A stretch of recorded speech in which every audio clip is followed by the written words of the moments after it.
Kristen dan Islam ada keserumpunan, makanya bertengkar. Justru kita bertengkar itu karena kita punya satu kekeluargaan dalam konteks bahasa dan warisan sejarah. Maka dari kata shalom menjadi shalom, Ishoa menjadi Iso, dan kemudian menjadi Isa. Jadi itu tidak usah dipersoalkan. Isa itu Yesus, Yesus itu Isa. Itu kan hanya tergantung bagaimana konteks pemaknaan teologis kedua agama.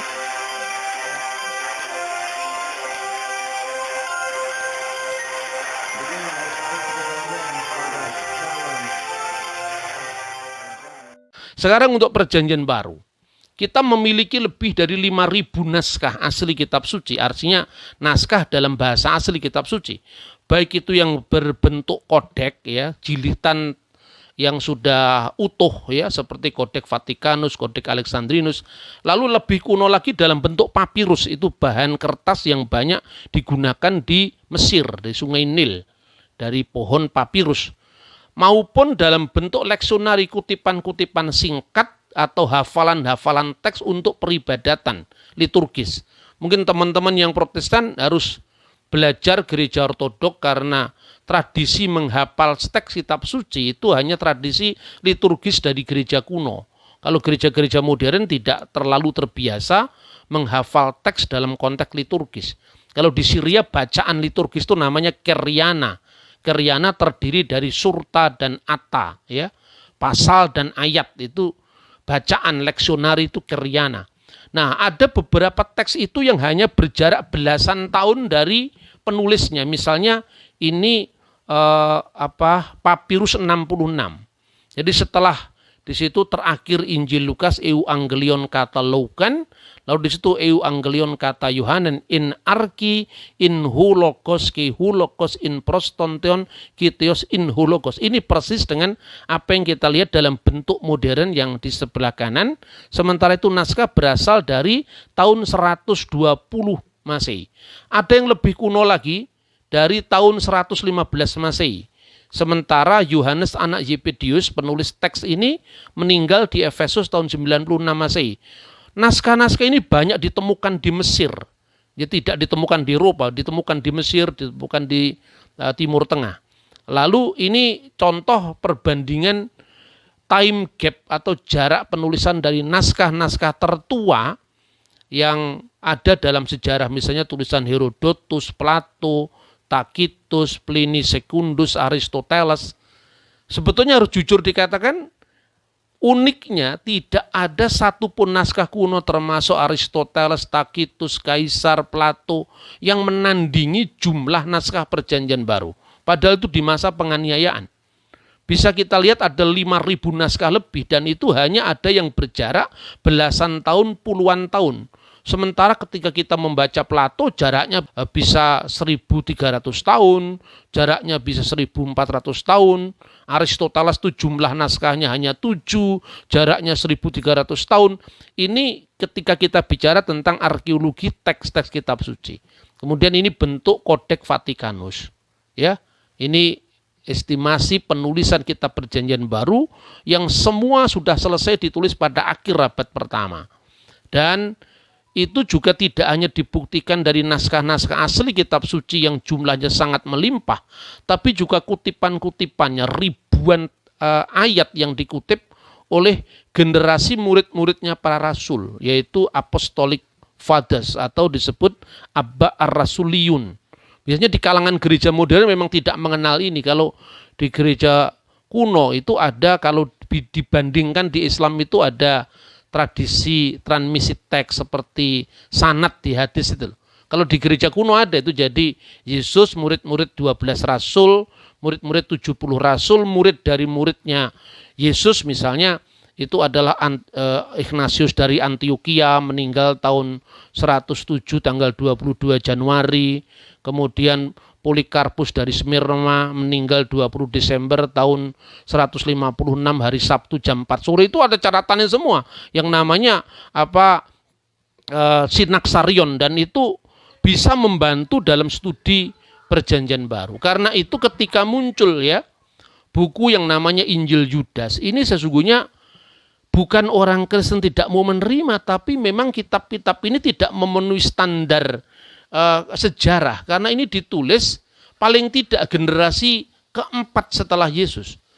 Ungkapan pertama Injil Yudas itu disebut dalam bukunya Irenaeus. Irenaeus dari Lyon itu adalah muridnya Polikarpus. Polikarpus itu muridnya Yohanes yang meninggal tahun 96 Masehi, dan Yohanes itu termasuk 12 murid Yesus.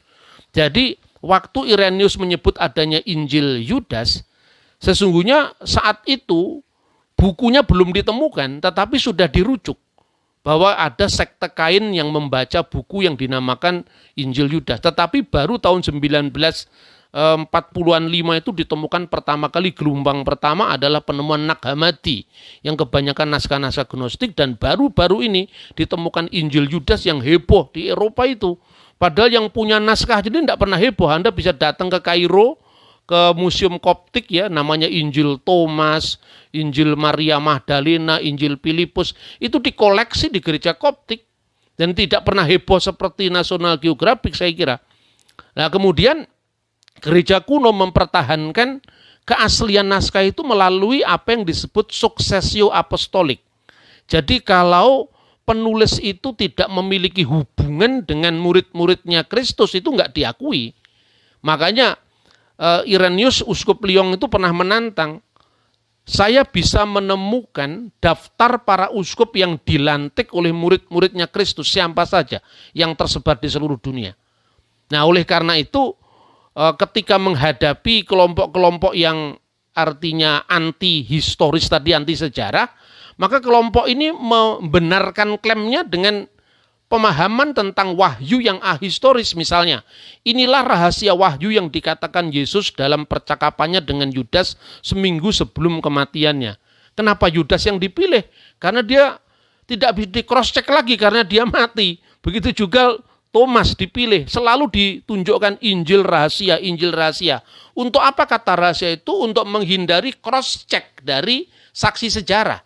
Seperti rentetan misalnya dari Yesus punya murid namanya Yohanes, Yohanes punya murid namanya Polikarpus, Polikarpus punya murid namanya Irenaeus, Irenaeus punya murid namanya Hippolytus, dan seterusnya. Nah, kemudian ini bagian penulisan kitab putih Perjanjian Baru. Seluruh kitab suci Perjanjian Baru itu sudah selesai ditulis paling akhir tahun 90 Masehi. Karena Yohanes anak Zebedeus yang dikenal Yahya bin Zabdi itu meninggal tahun 96, maka teks Injilnya harus ditulis sebelum tahun 90. Dan 10 tahun kemudian dalam buku katekisasi atau pelajaran Alkitab kuno dalam gereja yang dikenal dengan Didake, itu sudah dikutip doa Bapa kami dalam Injil Matius. Berarti Injil Matius sudah ditulis sebelum tahun 90. Ya. Kemudian contoh lain, kanon Muratori. Jadi kebanyakan orang mengenal kanon itu cuman Konsili Kartago. Mereka tidak tahu bahwa pada awal tahun 170 sudah ada kanon Muratori. Karena ditemukan oleh seorang bernama Muratori. Itu ditulis sebelum yang namanya Gnostic Gospel itu muncul. Injil Yudas, Injil Thomas, Injil Maria Magdalena itu muncul.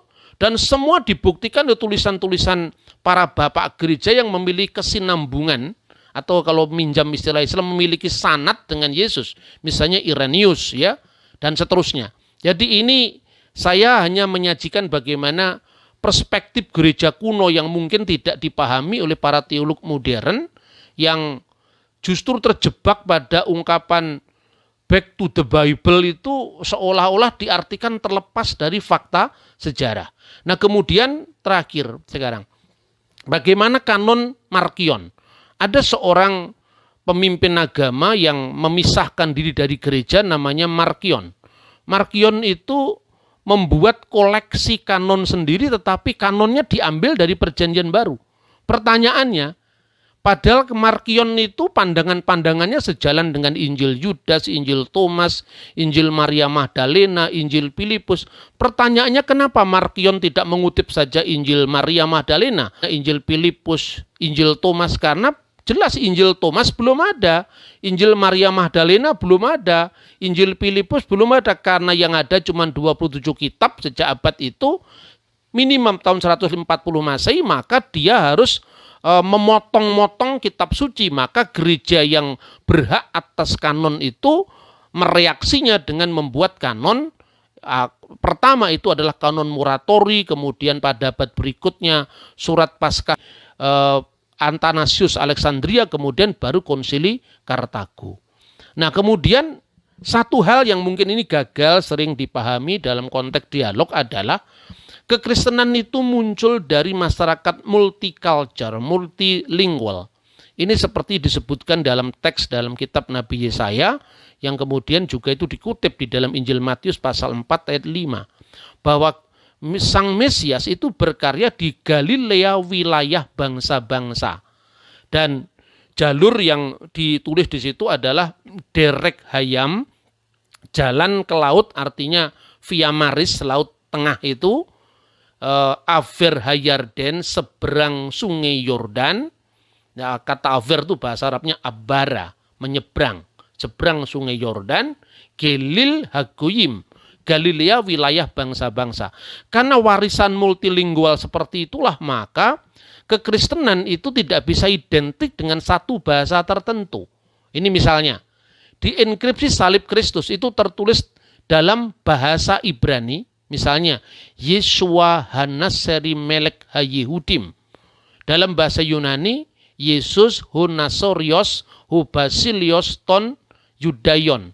Dalam bahasa Latin, Yesus Nazarenus Rek Yudairum. Kita di Indonesia hanya mengenal yang terakhir, Yesus Nazarenus Rek Yudairum, karena kita semua berasal dari gereja Katolik. Padahal kalau di Yunani bacaannya bukan Inri tapi Inbi. Begitu juga di Israel memakai bahasa Ibrani.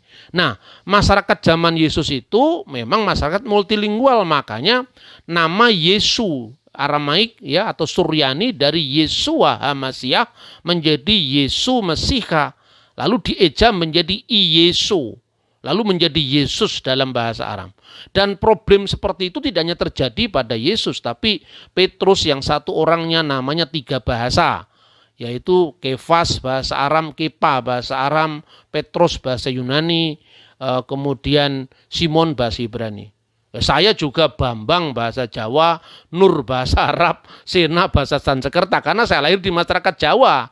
Kalau Anda lahir di Aceh semua itu Abdul Ghaffar, Abdul Malik, semua nama-nama Arab. Kalau Anda di Manado semua nama-nama Kristen, Maria Magdalena, Marta, sampai sulit membedakan Maria yang mana. Saya bersyukur lahir di masyarakat Jawa yang multilingual, maka nama saya lengkap 3 bahasa misalnya. Pak Ahmad Rafiq cuma 1 bahasa, itu bahasa Arab ya kan. Muhammad Diponegoro lah itu baru bahasa 2 itu Arab dengan Jawa.